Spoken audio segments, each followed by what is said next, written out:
से पहले बहुजन समाज में जन्मे सभी संतों, गुरुओं, महापुरुषों को नमन वंदन करता हूँ।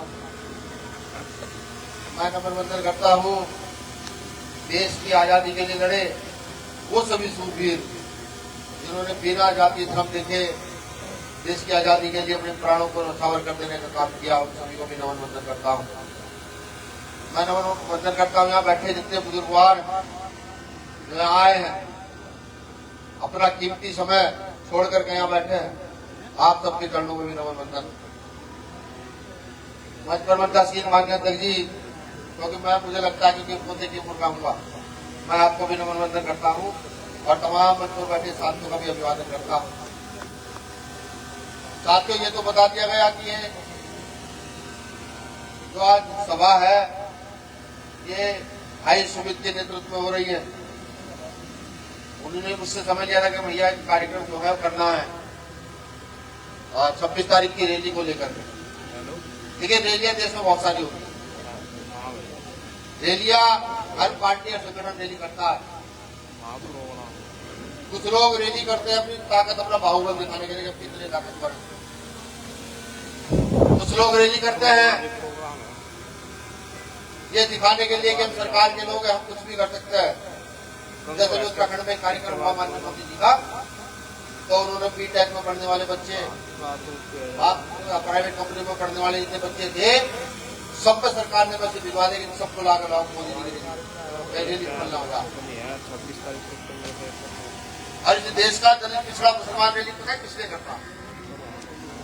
वो रैली इसलिए करता है कि सरकार में बैठे आकाओं को ये बता सके कि हम इंसान हैं, हम इंसान हैं, हम भी इस देश के लिए लड़े हैं। हमारे पुरखों ने भी यहाँ अपने खून की आहुति दी, अपने प्राणों की आहुति दी है। क्योंकि आज जब मैं देखता हूँ का परिवेश, जब मैं देखता हूँ तो जहां जहां जिस जाति का व्यक्ति प्रभावी है, जैसे उत्तर प्रदेश में जिस जाति के व्यक्ति प्रभावी है, इसे मुझे कहने में कोई संकोच नहीं है, आज उस जाति का बड़ा बोलबाला है। अगर आप कहीं से सुई उठाओगे तो आपके लिए काउंटर है। और उनके समजातीय व्यक्ति कितना भी बड़ा अपराध करते उसके लिए कुछ नहीं।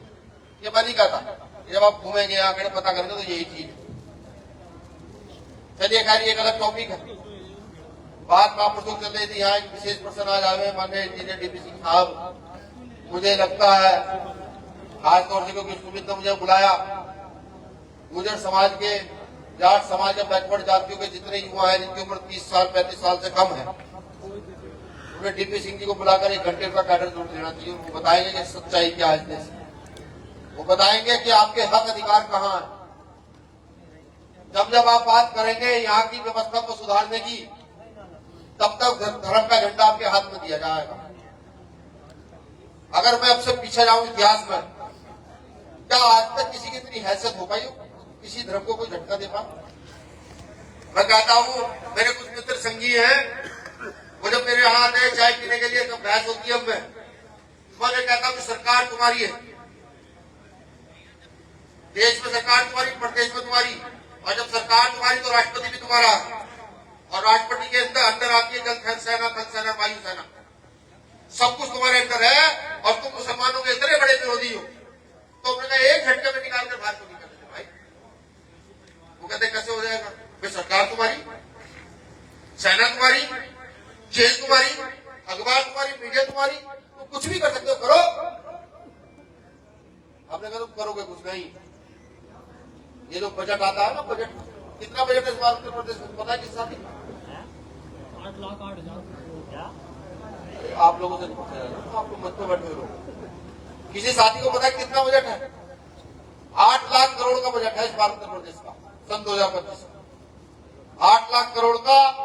और अगर उसमें भी देखा जाए शायद 22% विकास को लेकर के है, जिनके सड़कों से मैं चल के आया हूँ इनके लिए, हालांकि वो यहाँ तक पहुंचा नहीं होगा। शायद 13% बजट जो है वो एजुकेशन का बजट है। 13% बजट एजुकेशन का होते हुए भी एक कृषि जाति का बच्चा हरियाणा में फीस न होने की वजह से अपने पर आग लगा लेता है और मर जाता है। 13% बजट होने के बावजूद 8 लाख करोड़ के बजट। इस तरीके से बजट की अगर काउंटिंग की जाए ऊपर से नीचे तक, तो आप ये पाएंगे कि ज्यादा तो मैं बड़ी बात कहता नहीं, कि अगर आपकी समझ में ये आ जाए तो आप अपने गांव में आने वाले नेता को जूते से स्वागत करना शुरू कर देंगे। आ जाओ, पहले जूता रखा दे, लिख देता हूँ ये बात। जब सबके लिए बजट आ रहा है, सबके लिए व्यवस्था है, तो क्या कर रहा है, कैसे जा रहा है, क्यों जा रहा है?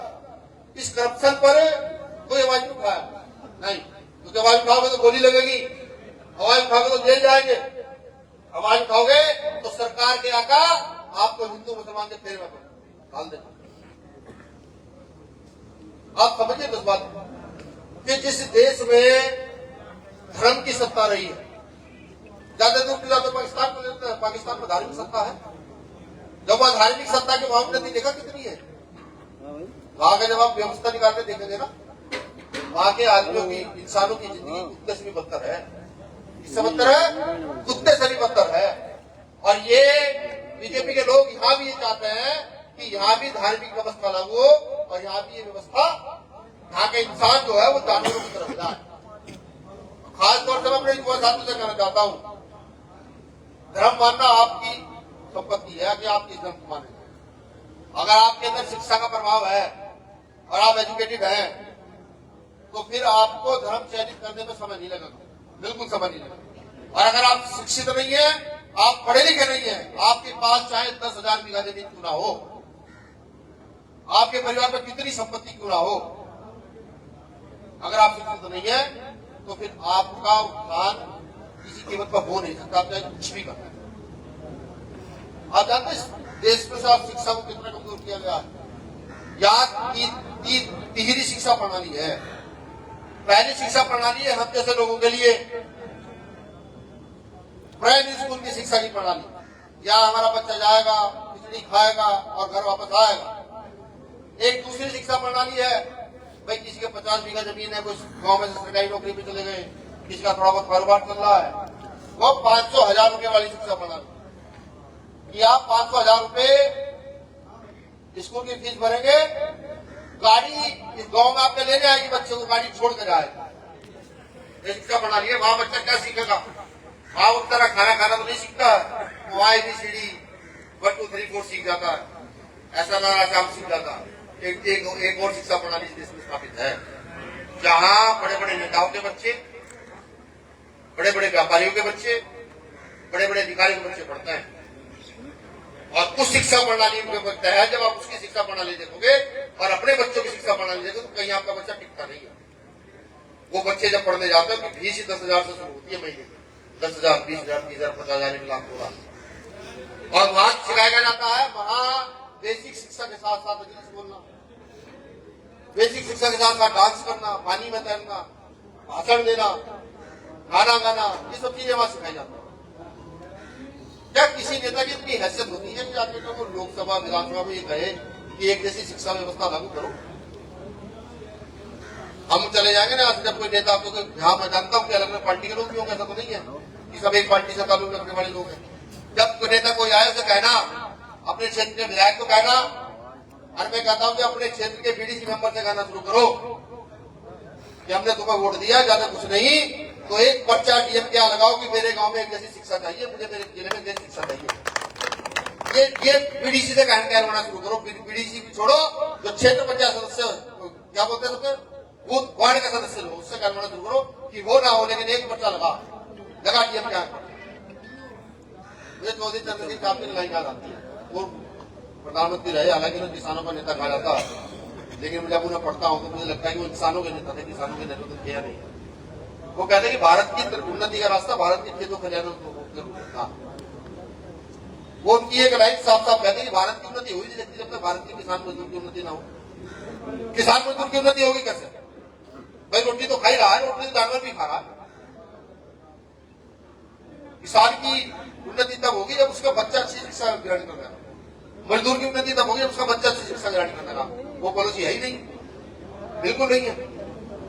मैं तो चीख के कहता हूं, और अगर समय कभी आया, कुदरत ने साथ दिया और बहुजन समाज का ये लोग 6,743 जाति को बात कर रही थी, कभी एकजुट हुए और एक बार सबका हाथ लगी, तो यहाँ की पूंजीपति व्यवस्था को यह बताया जाएगा व्यवस्था चलाई कैसे जाती है। पहला प्रहार किसी में किया जाए तो शिक्षा पर सबसे पहला प्रहार किया जाएगा। ये जो कॉन्वेंट शिक्षा बढ़ा के खड़ी कर दी गई है यहाँ इस देश के अंदर, उस शिक्षा को ध्वस्त करके या तो सबके बच्चे कॉन्वेंट में पढ़ेंगे, सबके एक तरफा, मजदूर के, किसान के, दलित के, पिछड़ों के, मुसलमान के, सबके बच्चे जैसे स्कूल में पढ़ेंगे, वरना किसी का बच्चा भी कॉन्वेंट स्कूल में नहीं पढ़ा। ऐसी व्यवस्था लागू की है। ये हो सकती है, ज्यादा बड़ा काम नहीं है, बिल्कुल भी नहीं है। जो लोग आज आपको घर आके हिंदू धर्म का पाठ पढ़ाते ना, हिंदू धर्म का, भाई आपके घर आएंगे हिंदू धर्म का पाठ पढ़ाएंगे, कल सिख वाले कहने लगे भाई अपने देश को सिख राष्ट्र बनाएंगे, अपने देश के वो है कहने वाले भाई शहीदा ने भगत सिंह सिख थे, करतार सिंह सराफा सिख थे, बहुत लोगों ने फांसी लड़ा। ये मुस्लिम कहने लगे हम इस देश को तो इस्लाम की राष्ट्र बनाएंगे। ये तो सहारनपुर है, सहारनपुर से लेकर हापुड़ तक, मेरठ तक जब लड़ाई चल रही थी तो यहाँ के उलमाओं ने अपने सिर काट कर रखे थे। अंग्रेजों ने सिर काट काट के पेड़ के टहलों पर टंगा दी। तो मैं नहीं कहता, पढ़ो इतिहास, पता लग जाएगा। मुसलमान कहने में इस्लामिक राष्ट्र बनाएंगे फिर क्या होगा? फिर यहाँ सिख आतंकवादी हो जाएंगे, यहाँ मुस्लिम आतंकवादी हो जाएंगे। उन जातियों का क्या जो प्रकृति की पूजा करती है, समझ रहे? जो जातियां खेती पर निर्भर है, जिनका पैसा खेती रहा, जब आप उनकी इतिहास बजाओगे तो आपको पता लगेगा। उन्हें नहीं पता था भगवान क्या, उनके लिए ईश्वर था प्रकृति, उनके लिए ईश्वर की गन्ने की फसल, गेहूं की फसल, ये पेड़, ये पौधे, ये हवा, ये उनके लिए ईश्वर थी। उनका क्या होगा समझिए? वो इस चीज को बार बार भ्रमित करके कोई हिंदू राष्ट्र की यात्रा चलाएंगे, कोई की यात्रा चलाएंगे, वो हमें हमारे मुख पर ताला लगाने का इलाज ढूंढ रहे हैं कि ये युवा बोलना शुरू ना करें। क्योंकि अगर युवा बोलना शुरू करेंगे तो सरकार को दिक्कत होगी, वो जेल भेजने का काम करेगी, और जब जेल भेजने का काम करेगी तो और ज्यादा परसेंट ताकत से खड़े होंगे। आप बजट के विषय में बात करोगे तो दिक्कत, आप शिक्षा के विषय में बात करोगे तो दिक्कत। आज जानते हैं हर बलों पर ट्रैक्टर आता है, सरकारी बलों पर ट्रैक्टर आते हैं। तो पुराने गाँव होंगे हमारी उम्र के, उन्हें पता होगा सरकार की तरफ से दो तीन ट्रैक्टर आते हैं ब्लॉक पे, मिला किसी वास्ता नहीं मिला ना, पता किसे मिला होगा, जांच कीजिएगा। वो किसी विधायक के रिश्तेदार को मिला होगा या किसी अधिकारी के एमपी के रिश्तेदार को मिला होगा। ठीक, इस बार पूरे उत्तर प्रदेश में से सोसाइटी में जो खाद आया था, ठीक, उसका 70% खाद चोरी करके बेचा गया है। चोरी करके एविडेंस कोई नहीं है। हाँ, सोसाइटी में सारी सोसाइटी अखबार देख रहे हो तो पता लग जाएगा, चोरी करके खाद बेचा गया। हमारे उठाओगे तो क्या होगा? बीजेपी वाले कहेंगे ये आतंकवाद, ये गद्दार है। ये कहता ना बीजेपी लोग, ये गद्दार है। तुम अपनी शिक्षा की बात ना करो, तुम चिकित्सा की बात ना करो, तुम रोजगार की बात ना करो, तुम खेती की बात ना करो, तो कोई दिक्कत नहीं। आप देश प्रेमी है, सिर्फ धर्म की बात करो तो आप देश प्रेमी है। और अगर आप शिक्षा, चिकित्सा, रोजगार की बात करोगे तो आपके बड़ा कोई गद्दार नहीं है।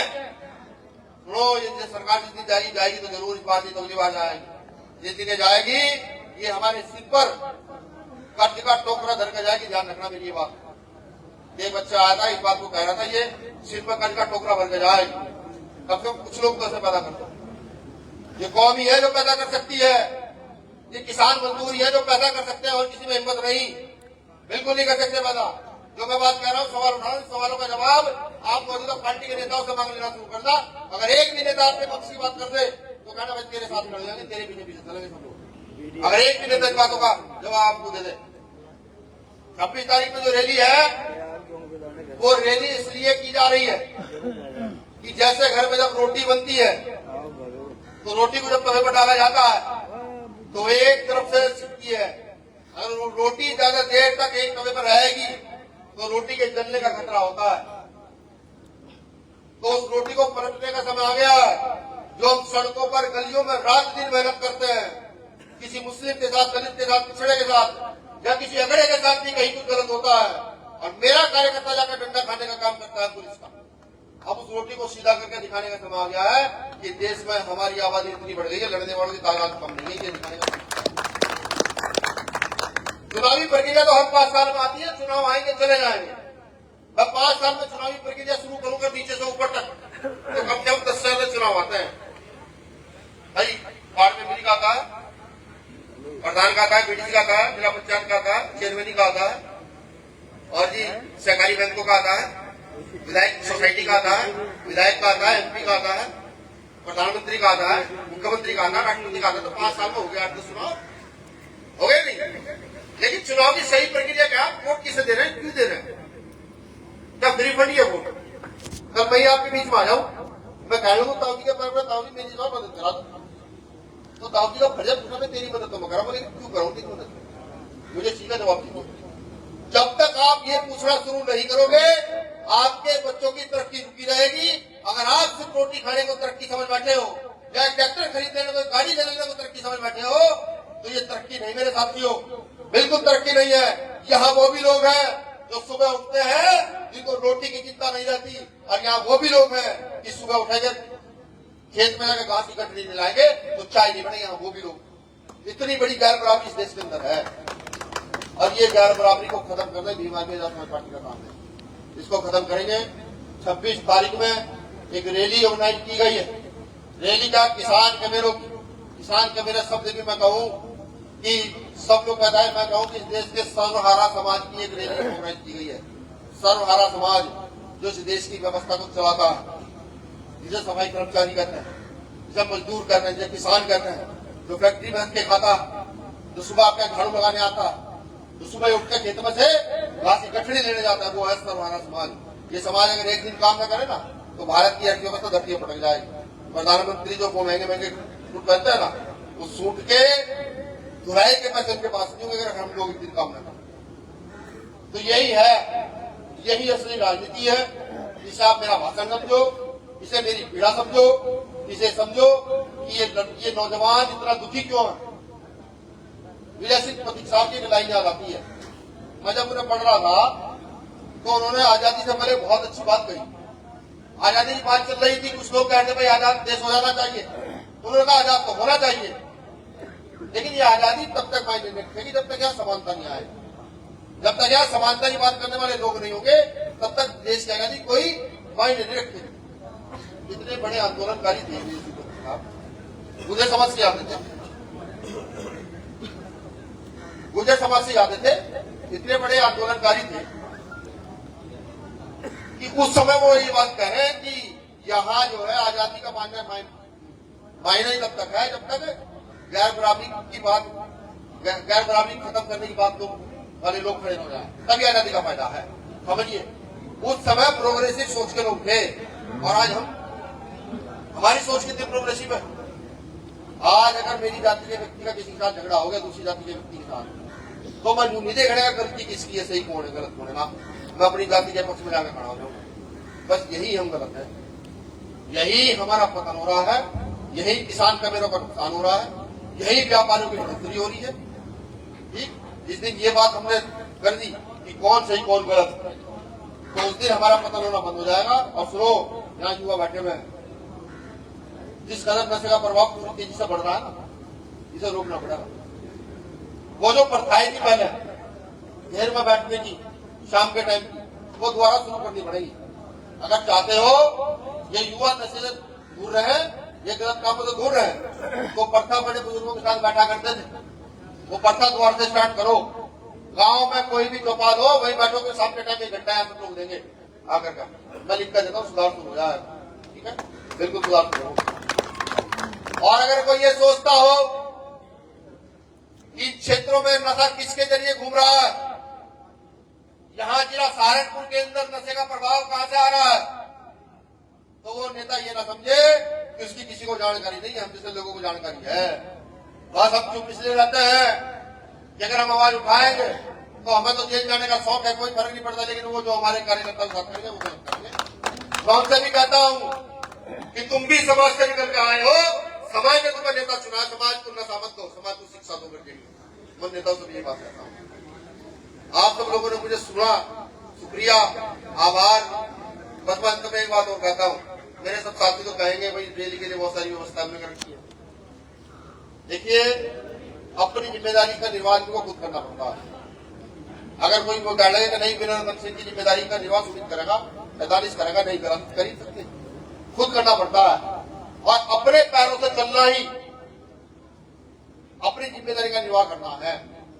तो मैं सबसे ये अपील करूंगा, कुछ जगह हो सकता है बसों की व्यवस्था कर दी जाए, लेकिन कुछ जगह ना की जाए, फिर भी आपकी जिम्मेदारी है।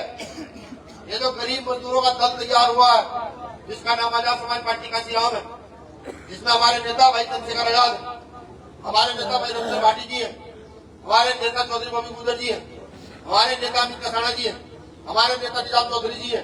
ऐसी तमाम बहुत लंबी लिस्ट है। ये हमारे नेता इंजीनियर टीपी सिंह जी हैं। ये जिस पार्टी के नेता हैं, इन नेताओं के पास हो सकता है कि पैसे ना हो सकता है, लेकिन गुर्दा बहुत बड़ा है। अभी मेरठ की घटना तो सबको पता होगी ना, मेरठ की घटना, यहाँ से परवेश बहेर साहब जेल गए थे, समझ रहे हैं? तो गुर्दे बहुत बड़े हैं और सरकार घबराती है नेताओं से। वो जानती है गरीबों की तो है, किसान मजदूर की पार्टी तो है, लेकिन धुरंधर एक से एक है। और ये जब चलना शुरू करेंगे, जिस दिन बदलेंगे तो तुम्हारी व्यवस्था बदल कर देंगे। तो मैं आशा नहीं उम्मीद करता हूँ आप लोग जो अपने संसाधन से ला सकता साथी हो, वो 26 की रैली में पहुंचने का काम करे, और जो साथी संसाधन के उपलब्ध नहीं जा सकता तो उसके लिए संसाधन की व्यवस्था जो भी छोटी मोटी कर पाएंगे हम लोग, उसकी व्यवस्था करने का काम करेंगे। मैं चाहूंगा सुमित भाई, ये छोटा भाई सुमित है, आपने कार्यक्रम ऑर्गेनाइज कराया, ये इसी ने कार्यक्रम ऑर्गेनाइज कराया है। मैं आपका शुक्रिया अदा करता हूँ कि आपने जो कौन सा विषय उठाया।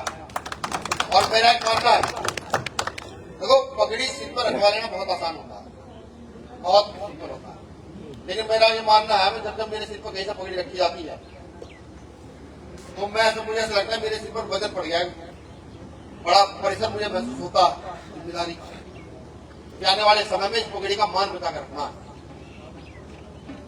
तो मैं अपने तमाम साथी जितने नेता हमारे यहाँ हैं, ये पगड़ी मेरे सिर पर नहीं, ये आप सबके सिर पर रखी गई है, तो इस पगड़ी का मान बनाना ये हमारी जिम्मेदारी है। शुक्रिया। जय भीम, जय भारत, जय संविधान। संत रविदास जी की 4 लाइनों से अपनी बात खत्म करूंगा, लाइनें बहुत प्यारी हैं। गुरु रविदास जी कहते हैं कि चाहूं ऐसा राज में मिले सबन को वन, कि चाहूं ऐसा राज में मिले सबन को वन, छोट बड़े सब दास रहे प्रसन्न। गुरु रविदास महाराज जी 600 साल पहले कह रहे हैं कि ऐसा राज स्थापित करो जहां किसी को कोई परेशानी हो, रोटी कपड़े मकान की कोई दिक्कत ना हो, बेगम पूरा राज स्थापित करो। ये सतगुरु रविदास 600 साल पहले हमें कह के जा रहे हैं, और हम उसी राज को स्थापित करने का प्रयास कर रहे हैं। न किसी हिंदू का राज स्थापित करेंगे, न किसी मुसलमान का राज स्थापित करेंगे तो करेंगे यहाँ इंसानियत का राज स्थापित करेंगे। शुक्रिया।